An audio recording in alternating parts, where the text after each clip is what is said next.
Hi, and welcome to Drupal Brief. This is an AI-generated summary of another video, podcast, or blog post. If you want to learn more about what's being discussed here, then please go check out the source. This podcast is produced by the team at Drupal Forge. Drupal Forge is the new #1 open-source development and hosting platform. It has all the functionality of the expensive platforms, but at very affordable prices. If you're looking for a new hosting provider, contact us for a demo before you get locked in. Okay, that's it. Make sure to click subscribe, and here we go. Welcome to the deep dive. Great to be here. Today we're grabbing our gear and plunging into the world of Drupal development. Yep. We're specifically looking at some smart ways to make your sites tougher, more flexible, and honestly just make your development process a whole lot smoother. That's right.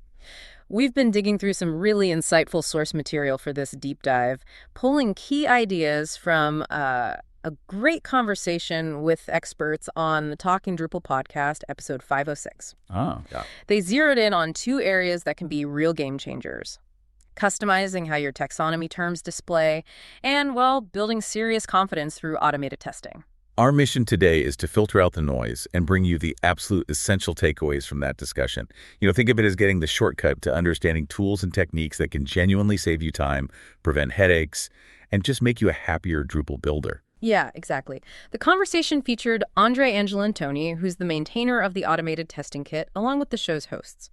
We'll cover his work extensively, but we'll also kick things off with a look at the module of the week they discussed: Taxonomy Views Integrator. Okay, let's unpack this. Let's start there with that seemingly simple but apparently incredibly useful module, Taxonomy Views Integrator. What's fascinating here is how elegantly it solves a really common problem site builders run into. Which is? Needing to customize how content appears on taxonomy term or vocabulary pages, but only in specific places, not site-wide. Yeah, because out of the box in Drupal, if you create or modify the default view that controls how taxonomy terms display content, like when you click on a category link, those changes apply everywhere. Right. And that's fine sometimes, but what if you have an events vocabulary and need those pages to list upcoming sessions in a specific layout, totally different from how your product category pages list products? You need flexibility. Exactly. This module lets you sidestep that global change.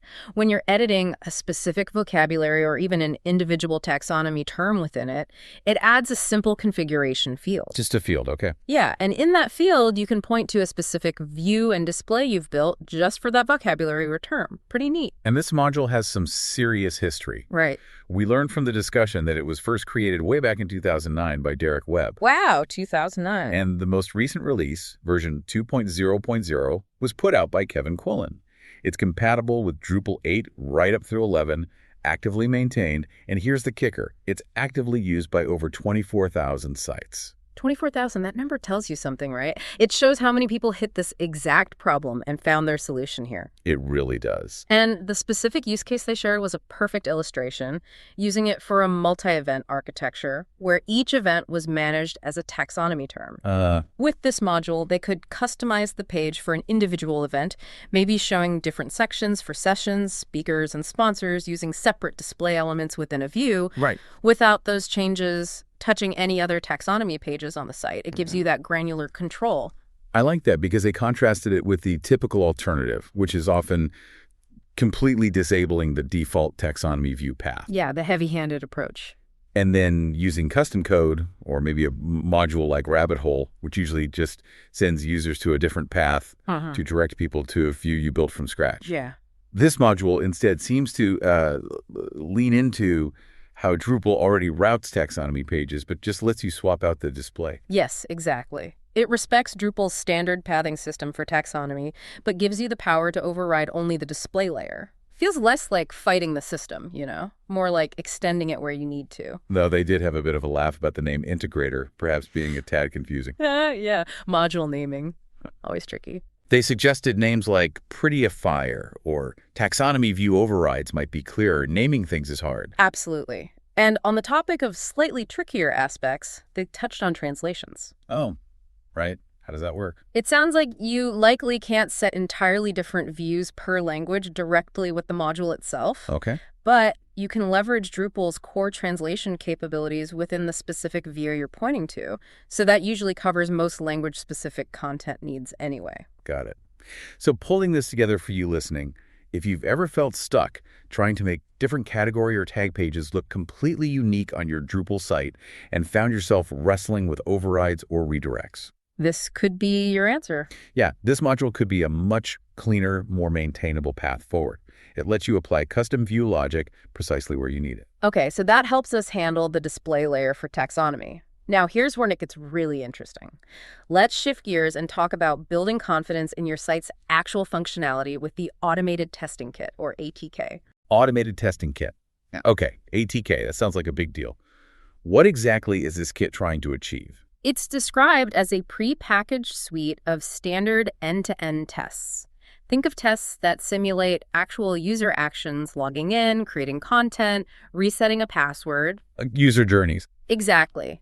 The key is it's designed for a relatively vanilla Drupal site out of the box, but built from the ground up to be easily customized for your specific implementation. So the goal isn't to write every single test from scratch then? No, not at all. The goal is speed and a quick win. It provides a foundational set of smoke tests, those essential checks, to make sure the core pathways of your site aren't fundamentally broken. Okay. The vision Andre shared is that you could drop this into a new site and have at least 24 critical tests running within about 10 minutes. Gives you that initial boost of confidence right away. Wow, 10 minutes for 24 tests. That rapid feedback sounds incredibly valuable early in a project. What kind of things does it test right away? Out of the gate, it includes almost 24 tests covering core Drupal functionality. Things like interacting with media entities and nodes, user login and password reset workflows. The basics. The core basics, yeah. And even checks to see if things like your caching is working by inspecting response headers, or if your seek editor is loading correctly on content editing forms. Stuff like that. And it's built on modern, widely used testing frameworks. Correct. The tests themselves are written in JavaScript, and it ships with identical sets of tests ready to run using both Cypress and Playwright. Ah, so you get a choice, Cypress or Playwright. Yep, you pick your preferred framework. So just to be clear, it's focusing purely on simulating a user's experience interacting with the site from the browser, end to end. Precisely. Its focus is strictly end-to-end, mimicking real user journeys. It's not trying to replace the deeper integration or unit testing that's handled elsewhere, particularly within Drupal core itself. Core testing covers that different layer. Right.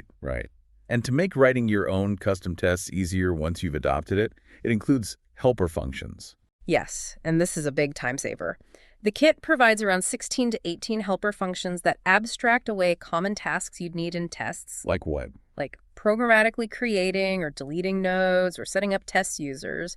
You don't have to reinvent the wheel for those basic operations in every test script. It just speeds things up. Now, one feature that sounds genuinely unique, which they highlighted in the discussion, is a built-in communication channel within ATK. Yes. That allows the test runner to actually talk directly to the target Drupal server.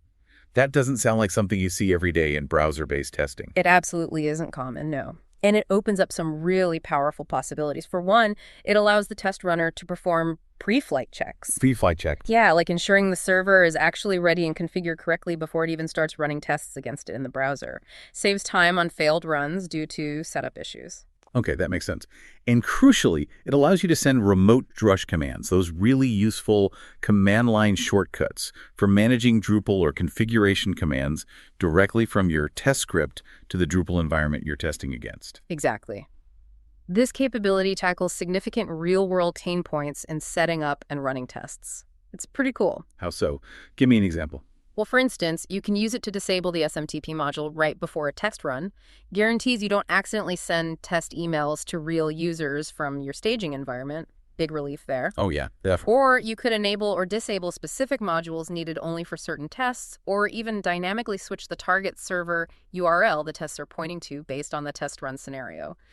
This level of programmatic control from your test suite is quite unique and, frankly, really valuable. They also mentioned a related tool called Tester, although it's not technically part of the ATK module itself. Yes, Tester. It was discussed as a crucial piece of the testing puzzle, sort of works alongside ATK. It's a separate tool focused on snapshot management and data sanitization. Ah, dealing with test data. That's always a challenge. It really is. Setting up realistic test data can be a hurdle. Tester helps automate pulling database and file dumps, sanitizing sensitive data out of them using customizable plugins, like robo plugins, splitting those snapshots if needed for different purposes, like maybe one for testers, one for devs, Right. and storing them remotely via SFTP or S3. It smooths out that often painful process of getting good, safe test data ready for your tests. Okay, so once you have ATK, where do you actually run these tests? Locally, .ci. Anywhere. That's the Right. beauty of it. You can run them locally, for instance, inside a DDEV environment on your own machine, which is great for debugging. Yeah. Or, crucially, on any continuous integration, continuous deployment CI/CD system, like GitHub Actions, GitLab CI, Jenkins, whatever you use. So those automated systems that build and test your code every time you make a change. Exactly. That's where the real power often lies for teams. And that flexibility in target environments is key, I imagine. Absolutely. You configure the URL of the target site you want to test, whether that's your local DDEV instance, a development environment on a hosting platform like Pantheon, or something else entirely. And ATK helps connect to those targets. Yes, it has specific integrations, like using Terminus for Pantheon and general fallbacks like SSH to establish that communication channel with the remote target. They mentioned they're also actively working on integrating with other platforms like Amazy and Drupal Forge, so broader support is coming. For development teams, what's the biggest win here? The real value proposition of pulling in ATK instead of trying to build this kind of testing setup themselves. Well, there are several big wins, I think. Firstly, it's a massive time saver. You're not starting from zero, writing fundamental tests, or, maybe more importantly, figuring out the complexities of remote communication and setup scripts. You get a significant head start right out of the box. It also sounds like it helps onboard developers to testing, like it lowers the barrier to entry. Yes, that's another key benefit. The existing tests and helper functions serve as really practical examples. New developers can look at them, understand the structure, and learn how to write effective tests for their own site features much more quickly than if they were just starting with, say, framework documentation alone. Kind of like learning by example. Exactly. And there's a community aspect, too, which is important in Drupal. Ah, how so? Well, it's a great opportunity to contribute back. If you write tests for a popular contributed module that isn't yet covered by ATK, you can contribute those tests back to the project. And they benefit everyone using ATK. Precisely. The maintainers can even help convert tests written in one framework, like Cypress, over to Playwright, so you only need to write your contribution once. It makes contributing easier. They mentioned Stanford contributing a test for the feeds module as a great example of this. Yeah, that was a cool example. The vision is definitely to grow coverage for widely used contrib modules through community effort. Now, this raises an interesting point. Speaking of testing frameworks, the source discussion touched on the broader context of Drupal core's ongoing effort to move away from its existing end-to-end testing framework, Nightwatch. Right, Nightwatch. It was described as being, well, older technology, often difficult to get running reliably locally, and notoriously flaky on CI systems. Oh, yeah, I've heard that. So there's a big push in core to replace it. There is a big active effort. And the conversation included a summary of the comparison between Cypress and Playwright, which are the leading contenders to replace it. Okay, so what was the verdict there? Cypress versus Playwright. Well, Cypress was credited with pioneering many modern end-to-end testing concepts, but it also had some criticisms. Such as? A major one is that it runs tests inside the browser window itself. This can apparently make them slower. One team they mentioned saw a massive 74% speed increase just by switching to Playwright. 74%? Wow. Yeah. Cypress also apparently has some limitations with browser control, like easily handling new tabs. And its unique approach to command chaining and queuing can lead to debugging challenges, quirks they called Cypressisms, which new testers often stumble over. Okay, so Playwright, in contrast, was generally described as the better, more typical tool. That seemed to be the consensus in that discussion, yes.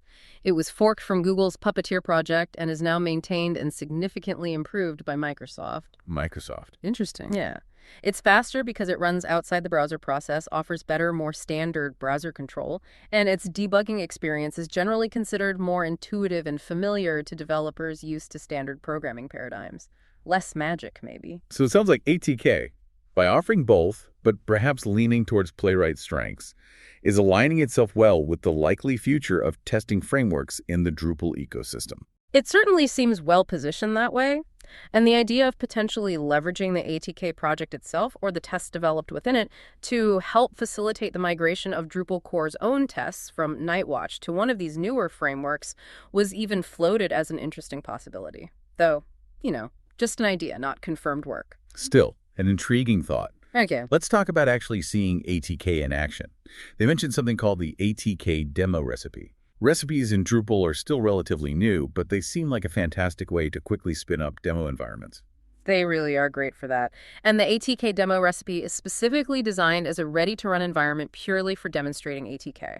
It's a really comprehensive setup. What does it do? It uses DDEV to get a basic Drupal site running locally, installs the ATK module and any other modules needed for the demo tests, like QA accounts or XML sitemap applies configuration, imports dummy content using the recipe's built-in capabilities, and runs necessary post-installation steps like cron to get everything indexed and ready. So it's a complete soup-to-nuts system, specifically for learning and showing off what ATK does. Exactly. It's built for a quick demo spin-up. They even provide a link via Drupal Forge, where you can see a live run of the demo recipe and browse the results report from the playwright tests. Makes it very tangible. That sounds like the perfect way to evaluate it. But they added a crucial warning, a heads up about using this demo recipe on an existing site. Yes, and this is really important to understand. Do not just run the demo recipe on your project site. Because the demo recipe is intentionally opinionated and designed to start fresh. It will likely clobber your existing configuration because its goal is to set up a specific known state for the demo. Okay. It overwrites things. Yes. And it also installs all the included optional modules and tests that come with ATK, whether you actually need them for your project or not. It's meant for demoing everything. So how should you install ATK if you want to use it on a site you're already building or maintaining? What's the right way? The recommended method for an existing site is much cleaner, much more surgical.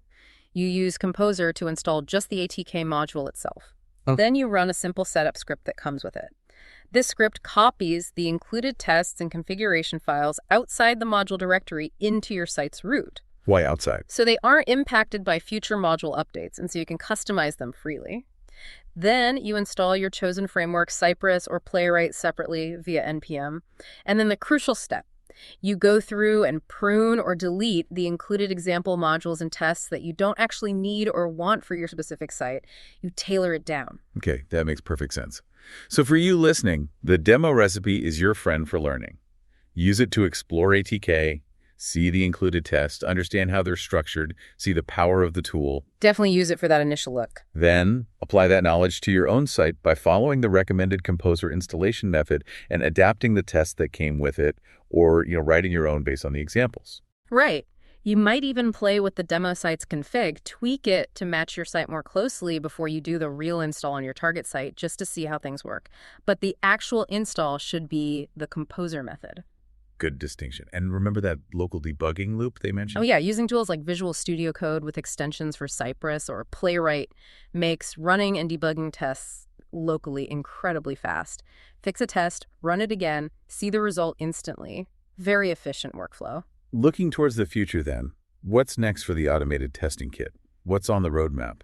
Well, the roadmap includes continuing to expand the suite by writing tests for more contributed modules. Okay. And they're actively calling for community contributions there.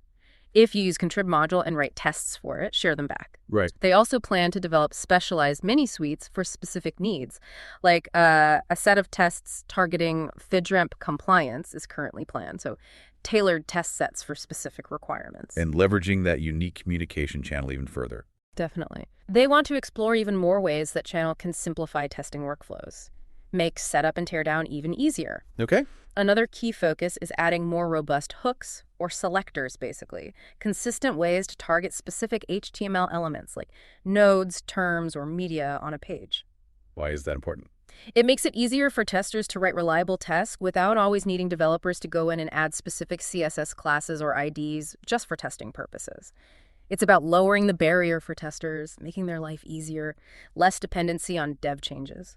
Debugging automated test failures, especially when they happen remotely on a CI server, can be notoriously challenging. Did they touch on that? They did. And yeah, it's absolutely one of the hardest parts of this type of testing, finding out why it failed on the CI server when it worked locally. The classic problem. Right. The source mentioned that a major help is the built-in video recording of failed tests, which is available in both Playwright and Cypress when run on CI systems. So you can see what happened. Exactly. Seeing exactly what the browser is doing on screen when the test failed is invaluable for diagnosis. And the potential for the ATK communication channel to somehow aid remote debugging even further was brought up as an open question and an exciting idea. Maybe something like a remote breakpoint for end-to-end tests. Wouldn't that be something? That'd be amazing. Yeah. Finally, they touched on managing the results of all these tests over time. You run them, but then what? Yes, they highlighted the integration with Teston, which is a separate test case management system. Testing. Okay. Once you're running ATK tests, you can use a command line tool to send the results pass, fail, duration to Teston. This lets you track your testing progress, measure coverage against requirements, and see pass-fail rates over time in a centralized dashboard. So you get metrics and history. Exactly. You can see trends, identify flaky tests, track overall quality. Teston even offers free accounts to help teams get started with this kind of tracking, which is nice. Wow. Okay. That was a deep dive into some seriously useful tools for anyone building or maintaining Drupal sites. A lot to unpack there. Absolutely. We saw how Taxonomy Views Integrator gives you that granular control you often need to make specific taxonomy pages look exactly right. Yeah, without wrestling with site-wide overrides or complex redirects. Right. And the automated testing kit offers a huge head start on end-to-end testing. It provides pre-built tests, helpful functions, and these unique capabilities through its communication channel to save you setup time and instantly boost your confidence in your site's stability. We also touched on the context of these tools within the broader Drupal ecosystem, the evolving testing landscape with Cypress and Playwright, and the real power of community contributions in building out resources like ATK. The big takeaway here, I think, is really about efficiency and building sites with more confidence. These tools empower you, the listener, to tackle common challenges, from flexible displays to robust quality assurance, by leveraging smart, community-built solutions. Don't reinvent the wheel if you don't have to. Good point. If you're ready to explore further, all the resources mentioned in the original discussion are great starting points. Look for the ATK project page on Drupal.org. Check out that demo recipe. Safely on its own. Safely, yes. Explore the Learning Resources section with videos and documentation, and maybe join the ATK channel on Drupal Slack to connect with the community and ask questions. Lots of ways to learn more. And here's a final thought for you to consider as we wrap up this deep dive. With tools like ATK making robust end-to-end testing faster, more accessible, and easier to integrate into projects from day one, what does that do to expectations? What level of baseline quality should we now expect from the Drupal sites we're building and using going forward? Something to think about. Okay, we're done. To close off this podcast, I just wanted to remind you that this brief was a fully AI-generated summary, and we take no credit for the original content. If you want to learn more, then check out the source. This podcast is produced by the team at Drupal Forge. Drupal Forge is the new #1 open-source development and hosting platform. It has all the functionality of the expensive platforms, but at very affordable prices. If you're looking for a new hosting provider, contact us for a demo before you get locked in. And if you like this podcast, hit subscribe, post a link on social media, and recommend it to 2 friends. That's it. See you next time. Bye for now.